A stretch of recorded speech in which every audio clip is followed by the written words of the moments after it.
ibe-blessed kami ni Lord at bigyan kami ng baby, then, you know, we'll be so happy. I'll be so happy. Ogie and Regine Velasquez Alcacid planong magpa-artificial insemination para magkaanak matapos ang kanilang matagumpay na pag-iisang dibdib ni Ogie nung nakaraang taon. Sumaba kaagad sa pagtatrabaho si Regine sa pagsisimula pa lang ng 2011 kahit balitang nagkasakit siya. Nitong linggo lang nag-taping na siya para sa upcoming telenovela nila ni Dingdong Dantes, ang I Heart You Pare. Parang naninibago ka ulit magtrabaho, pero after mga ilang oras lang, okay ka na ulit. Alam mo na, ito na ulit yun. Nakakondisyon ka na ulit. Last Friday na impress naman niya ang kanyang Cebuano fans sa kanyang ginawang concert sa Queen City of the South. At kanina sa Party Pilipinas, the Asia Songbird graced the stage with a powerful performance. Isang spot number na inintroduce ni Ogie through a heartfelt message. Sulat pala ako sa'yo ng bagong love letter eh. Pwede ko palang gamitin ang lahat ng mga title ng mga kanta ko. Alam mo, ikaw pa rin. At ikaw lamang ang tinutukoy ng aking mga kanta. At mahal, kung dumating ang panahon na maubos ang lahat ng mga letra at salita para makagawa ng awitin, hindi ako matatakot. Dahil ang pagmamahala natin, ang musikang sabay nating kakantahin habang buhay. Dahil sa kani-kanilang sunod-sunod na showbiz engagements, Ogie and Regine's most anticipated honeymoon in Italy has taken a backseat. Bunsod nito sari-saring tanong ang ibinato sa mag-asawa tungkol sa pinakaabangang pagbubuntis ni Regine. Ano nga ba ang sagot ng actress TV host sa pressure ng media at ng kanyang fans na maging isang ina? Totoo rin ba na by March, iiwan nila ni Ogie ang showbiz para tutukan ang pagkakaroon ng anak? If Regine does not get pregnant till say March or April, siguro doon muna kami maghahanap. At gaano katotoo na ine-explore daw nila ang possibility na magpa-artificial insemination para mapabilis ang pagdadalang tao ni Regine. Ngayong hapon sa kanyang unang live interview matapos ikasal, lalantad na si Regine para klaruhin ang mga nasabing issue. Live na live! Yes, mga kapuso, kasama na nga po natin ngayon, ako, si Miss Regine Velasquez. Mrs. Alcacid pala, oo. Hello, good afternoon to everybody. Pasensya na, nakalulo na naman ako ng palaka. Magka-boses na naman tayo. Magkaboses na naman tayo. Go, Pia. Ako, samantalahin na natin pagkakataon. Oo, At dahil first time niyang umupo. Salamat at Showbiz Central ang pinili mo na magpa-interview for the first time after being Mrs. Alcacid. Bilang magkapit-bahay lang tayo ng studio. Why not? At saka yung mga milestones ng relationship nila ni Ogie dito nangyayari. Yes. Dito na booking. At ang mga bagong niyang look, lalo na kanyang bagong bangs, dito lang niya unang papakita. Oo, 2011. Oo. Bangs Why 2011. not? Sabi daw. Reg, may pagkakaiba ba with regard to the showbiz, your showbiz life, sa pagiging misis mo na, sa pagiging married? Wala naman akong naramdaman na pagkakaiba kasi pareho pa rin naman. Although I know na ngayon, mas aware ako na bago ako gumawa ng mga plano, I have to discuss it with my partner, yung ganon. Ang nakakatawa lang kasi kahit saan ako pumunta, tinatanong nila sa akin lagi kung nasan si Ogie. So feeling ko bag siya. Alam mo yun? Si Ogie nasan? Eto wallet. Buti naman. Magdadala na nga ako nung manikang Ogie Dati kasi tinatanong si George, asan si George yung doggy mo? Ayan, si Ogie. Wala, nakakatuwa naman. Tapos, pag lumalabas ako kasi pakalat-kalat ako lately. Nasa mall lagi. Ang dami pa rin yung best wishes, yung ganyan, congratulations sa inyo. Nakakataba talaga ng puso, nakakatuwa. Tapos, ang dami apparently nakanood nung wedding, tapos tuwang-tuwa sila, naiyak daw sila. So, I'm very happy naman. Sa bahay naman, may pagkakaiba ba na parang... Ayun ang gusto kong malaman eh. Kasi, Ngayon, Mrs. ka na, di ba? married na kayo. Magluluto mo muna si Mister bago ka mag-taping ng I Heart You Pare? Or kailangan mo umuwi for dinner para Oo ipagluto nga. si Mister? Paano yung May schedule gayong niya? priorities. May ganung priority. Kasi ginagawa ko naman na yun kahit dati pa. Pero pag nagtitaping ako, lagi kong sinasabi sa kanya na pasensya muna kasi I'm not gonna be able to cook for you. Nakakaawa yun kasi bumibili siya ng food niya. Ganon. Pero naiintindihan naman niya. Actually, maraming tao nagtatanong sa akin, anong feeling? May difference ba? Kasi nga, we've been, di ba? Yeah. We've been Together together. naman. Oo. Akala ko walang difference. Pero yung sa aming dalawa parang wala, pero parang ramdam ko na parang mas na-in love pa ako sa kanya. If that's even possible. I don't know why. Parang, Yun hindi eh. nga, parang, bakit parang mas in love pa ako?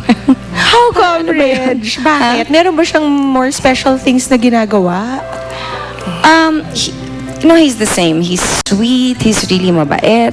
Pero parang ngayon, parang mas klaro sa akin lahat. Ewan ko, pero mas in love talaga ako. Parang ganun yung naramdaman ko. Nung wedding nga, yung friends ko, they kept telling me, even si Ninang Wilma Galvante was saying na, we have never seen you that happy. Like, the whole time I was just, I have this smile na parang nakakain ako ng hanger. Ano ba? Kung ano-anong kinakain mo? And actually, even up to this day, I'm still wearing that same smile. I'm so happy talaga. Kita naman doon sa aura ni Mr. Jim Velasquez, di ba, audience? Lang iba yung may smile, ngiting misis, ngiting happy. Curious lang ako, ikaw ba nagpa-practice ka na sa mga papeles, sa mga cheque ng pirmang Mr. Jim Velasquez Alcacid? Ganun ang mga pirma mo ngayon, di ba? Ganun yan? Oo, ganun. Ngayon hindi pa kasi hindi ko pa naaayos yung mga papeles na kailangan kong ayusan bilang nagtitiping nga ako. Pero pag natapos ko to lahat, siguro I'll take care of that. Eto na ngayon, ang balita namin, dahil nga bagong kasal, sumegway ka agad sa taping ng I Heart You Pare, nang kasabay pa ng honeymoon, nagkasakit ka na daw. Ano ba nangyari? Hindi, actually bago ako magtrabaho, I got sick first. Kakaluto yata. Tsaka tumaba ako yung care ko. Normally Bilang misis, altabang misis lang naman. Normally pag tumatawa ako, nade-depressed na ako. Pero ngayon parang tawag-tawa ako. Ano ba? Ano ba nangyayari sa akin? Parang ano bang, oo, ganun talaga yung ano ko. Masarap pala yan. Nung nagkasakit nga ako, ang sweet-sweet ni Ogie kasi inalagaan niya ako. Hindi siya normally kasi pag kayong gabi na, pag natulog yan, good night honey. Ganon agad todo agad. Todo agad yung hilik. Ngayon hindi, kasi binabantayan niya ako. Sabi ko, why do you have to? Wow! Hindi, sabi ko, bakit mo ako kailangan bantayan? No, because you have a fever. I need to, meron siyang ganyan. So, nakakatuwa naman. Ayun. Hanggang ngayon may sakit pa ako. Kaya nga, sweet ako ba to? Pero pag kumakanta, yung... Hindi halata. Alam mo naman ang Lalo na in her number kanina. Correct. Ang singing voice ni Songbird, iba pala sa speaking voice niya. Alam ng mga fans ni Regine yan, ano?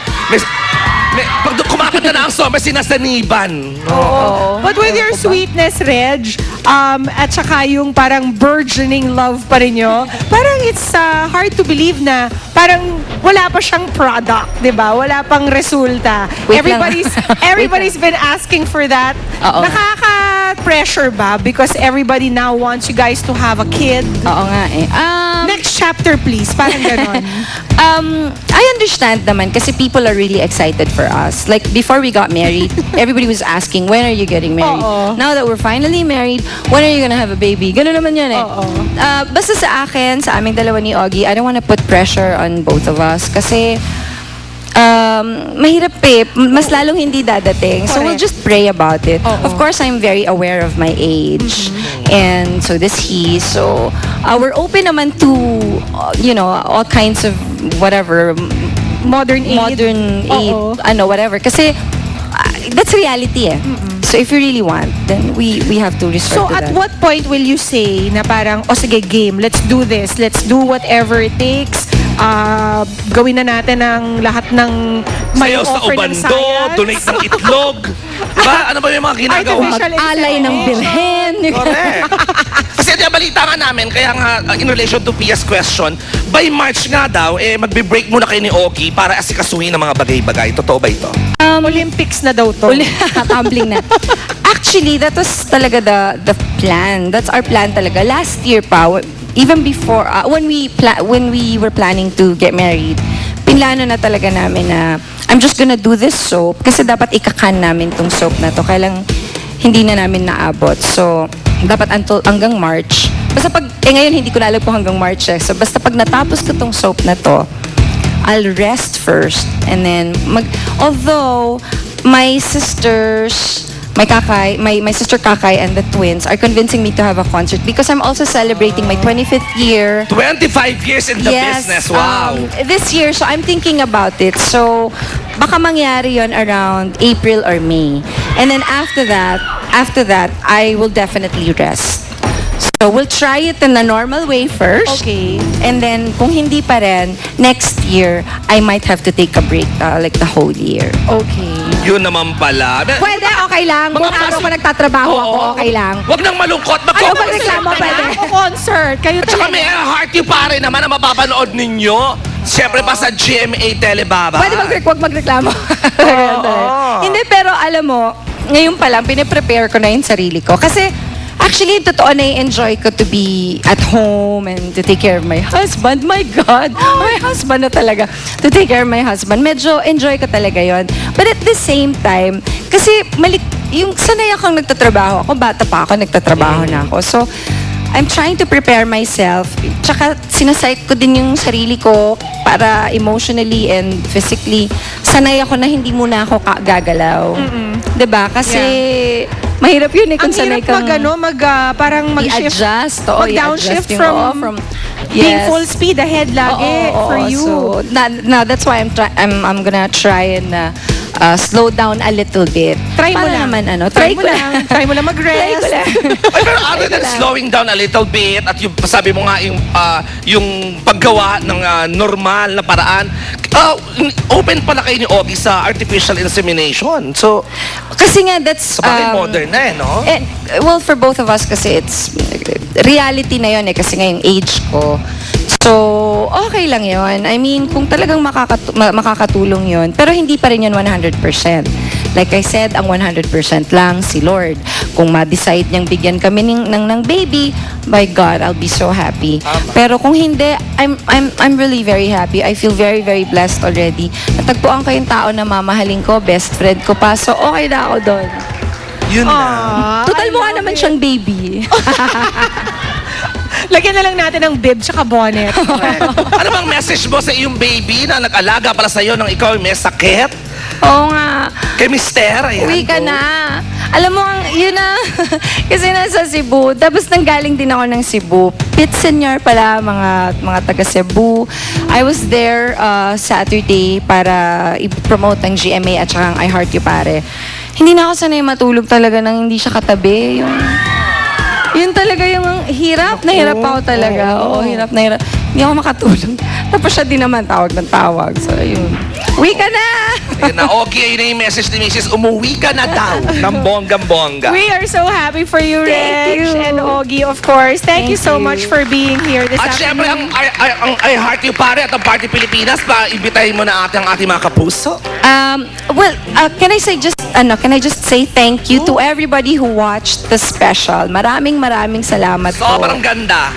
Natutuwa po talaga kami and maraming salamat sa GMA din kasi syempre marami kaming mga hindi na-imbita at na-i-share po namin yung napakasayang moment na yun ng buhay namin ni Ogie. So maraming salamat po. Ang Party Pilipinas every Sunday pa rin at simula po sa February 7, mapapanood nyo na ang pinakabaklang kong role ever, ang I Heart You Pare. Kasama ko po dito si Ding Dong Dantes. Alam mo nakakatuwa tong soap na to kasi bukod sa bakla ako, nandun pa rin yung chemistry namin ni Ding Dong. Kasi mahihiwalay mo naman si Regine at si Ding Dong. Pag kaming dalawa na yung nandun, nakakakilig pa rin. So kung gusto nyong makilig, sumilip sa mundo ng ating mga minamahal na kapatid na bakla, manood po kayo ng I Heart You Pare. Ako excited na sigurado ang lahat ng ating mga kapuso, lalo yung mga fans ni Songbird sa I Heart You Pare. Abangan po ninyo yan dito lang sa GMA. February 7 na po yan sa GMA Telebabad. Yes. I Heart You Pare. Yes. Thank And you we very heart much. you, Miss Regine Thank Velasquez. you. Thank you very much. I heart you guys. I heart Ogie Alcacid. Bye. Thank you. Thanks, Reg. At magbabalik pa po ang Showbiz Central with a report on Alger Abrenica and his alleged relationship with an older woman. Panoorin niyo po yan sa aming pagbabalik.